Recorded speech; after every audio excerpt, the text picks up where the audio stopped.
UP में अगर Bharatiya Janata party को 50 सीटें भी नसीब हो गई तो मैं राजनीति छोड़ दूंगा। ये शब्द है फैजाबाद से समाजवादी पार्टी के सांसद अवधेश प्रसाद के।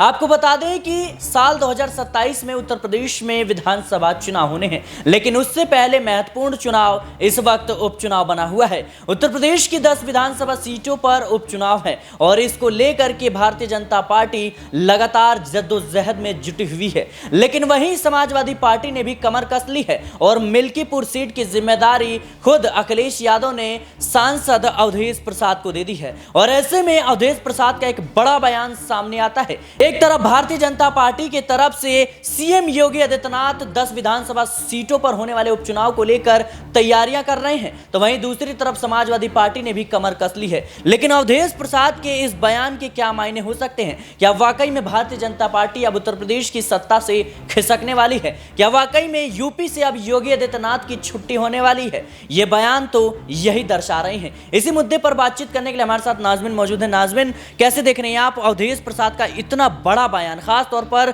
देखा जाए जब उत्तर प्रदेश की 10 विधानसभा सीटों पर उपचुनाव है और योगी आदित्यनाथ लगातार कहीं ना कहीं समाजवादी पार्टी को कटघरे में खड़े कर रहे हैं, तो वहीं दूसरी तरफ अवधेश प्रसाद का यह बड़ा बयान कि अगर साल 2027 में बीजेपी 50 सीटें भी यूपी में जीत पाती है तो वो राजनीति से इस्तीफा दे देंगे। कैसे देख रही हैं आप? देखिए, अवधेश प्रसाद की बात करें तो उनका आत्मविश्वास लेवल हमें देखना पड़ेगा, क्योंकि जब से समाजवादी पार्टी लोकसभा का चुनाव जीती है तब से ही हम उत्तर प्रदेश में हर एक वो बयान देख रहे हैं जो अब तक समाजवादी पार्टी के तहत कहीं भी नहीं उठ रहे थे। उपचुनावों को लेकर सक्रियता, उपचुनावों को लेकर पहले से ही प्रभारी का ऐलान कर देना, उपचुनाव को देखते हुए ही प्रत्याशियों का नाम आगे कर देना, बेशक औपचारिक रूप से ऐलान ना किया गया हो, तो ये दर्शाता है कि आत्मविश्वास अब समाजवादी पार्टी का नजर आ रहा है। लेकिन कहीं ये अति आत्मविश्वास में साबित ना हो जाए। जो समाजवादी पार्टी की बात करें, इस बार लोकसभा चुनाव में अच्छा प्रदर्शन कर पाई, अधिक सीटों को यहाँ पर हासिल कर पाई, लेकिन क्या विधानसभा चुनाव में ऐसा होगा? 2027 की अगर हम बात करें तो 403 विधानसभा सीटें, 400 पार का नारा भारतीय जनता पार्टी के तहत दिया जा रहा है।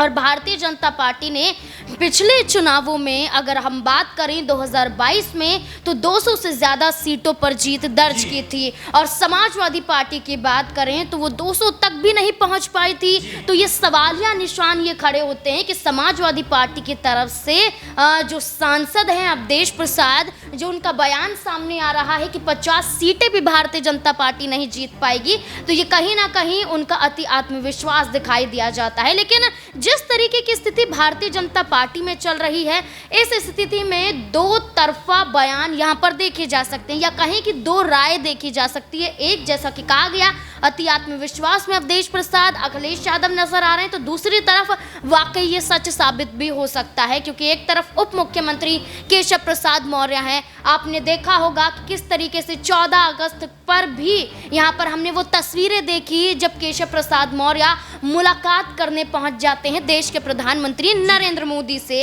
ये मुलाकात पहली बार नहीं हो रही है, बल्कि इससे पहले भी केशव प्रसाद। नाज़मीन, एक आपको रोकना चाहूंगा, एक महत्वपूर्ण सवाल। जिस तरीके से अयोध्या के फैजाबाद लोकसभा सीट पर जो है समाजवादी पार्टी ने जीत हासिल की, और ये वही अयोध्या है जहां पर राम मंदिर का निर्माण हुआ, उसके बाद से देश में सियासत भी खूब देखी गई। इसको लेकर भारतीय जनता पार्टी इस उम्मीद में थी कि शायद इससे चुनावी फायदा देखने को मिलेगा, लेकिन कहीं ना कहीं भारतीय जनता पार्टी का अब की बार 400 पार का नारा भी फेल हुआ। इसके साथ ही भले ही सरकार एनडीए की बन गई, लेकिन भारतीय जनता पार्टी बहुमत के आंकड़े से दूर रही। और सबसे बड़ी बात जिसको भारतीय जनता पार्टी के लिए भुलाना मुश्किल हो रहा है, वो है फैजाबाद लोकसभा सीट पर हार। अब क्या लगता है आपको कि समाजवादी पार्टी ने जिस तरीके से 37 सीटों पर जीत हासिल की है, कि उनके आत्मविश्वास में बढ़ोतरी तो हुई है, ये हम सब देख रहे हैं, लेकिन क्या लगता है मिल्कीपुर सीट भी अब कहीं ना कहीं योगी आदित्यनाथ के हाथ से जाने वाली है? देखिए, ये चुनौती बन चुका है, क्योंकि अगर फैजाबाद से लोकसभा का चुनाव भारतीय जनता पार्टी हारती है,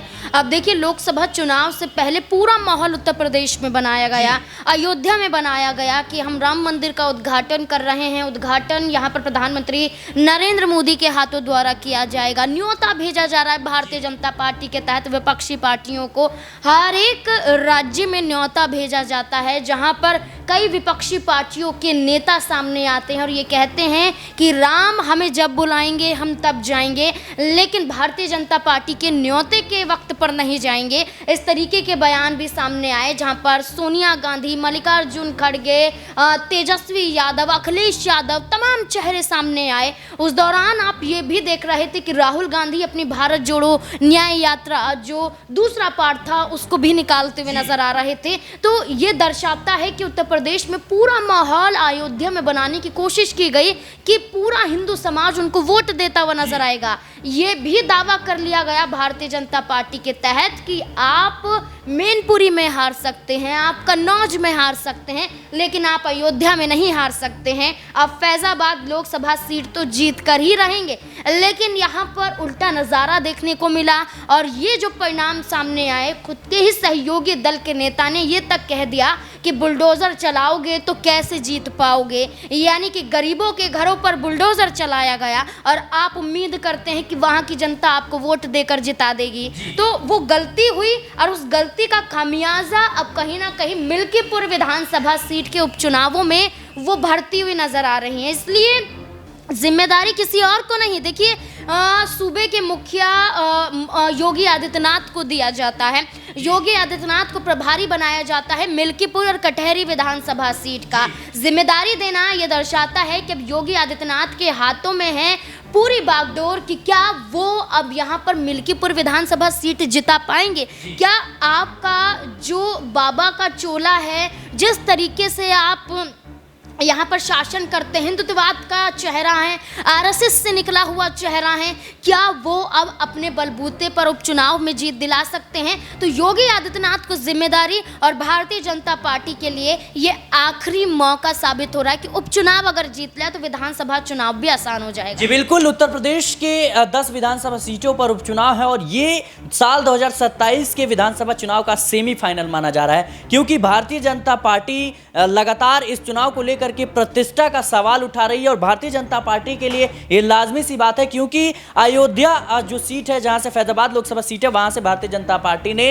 हार का मुंह देखा और कहीं ना कहीं भारतीय जनता पार्टी को ये पचाना मुश्किल हो रहा है। वहीं दूसरी तरफ देखा जाए तो अगर इस उपचुनाव में भारतीय जनता पार्टी की स्थिति खराब होती है तो फिर योगी आदित्यनाथ पर भी सवाल उठेंगे। जाहिर सी बात है, बीते दिनों जिस तरीके से सुर्खियां चल रही थी कि योगी आदित्यनाथ की सीएम कुर्सी से छुट्टी हो जाएगी, उसको और ज्यादा अब हवा मिलती हुई नजर आएगी। इसी वजह से खुद मिल्कीपुर सीट की जिम्मेदारी योगी आदित्यनाथ ने अपने हाथों में ली है। ऐसे में अवधेश प्रसाद का यह बयान कि अगर भारतीय जनता पार्टी 50 सीटों पर भी जीत हासिल कर लेती है तो मैं राजनीति से इस्तीफा दे दूंगा, मैं राजनीति छोड़ दूंगा, ये बड़ा बयान है। और इस बयान को लेकर के अब उत्तर प्रदेश के सियासत में कई सवाल उठ रहे हैं। क्या वाकई में अब योगी आदित्यनाथ का आखिरी दौर चल रहा है? क्या वाकई में अब सीएम कुर्सी से योगी आदित्यनाथ की छुट्टी होने वाली है? ये तमाम सवाल हैं जिनके जवाब आने वाले समय में हम दे पाएंगे। फिलहाल इस रिपोर्ट में इतना ही। देश और दुनिया की तमाम खबरों के लिए बने रहे नेक्स्ट 9 पॉलिटिकल बाइट के साथ।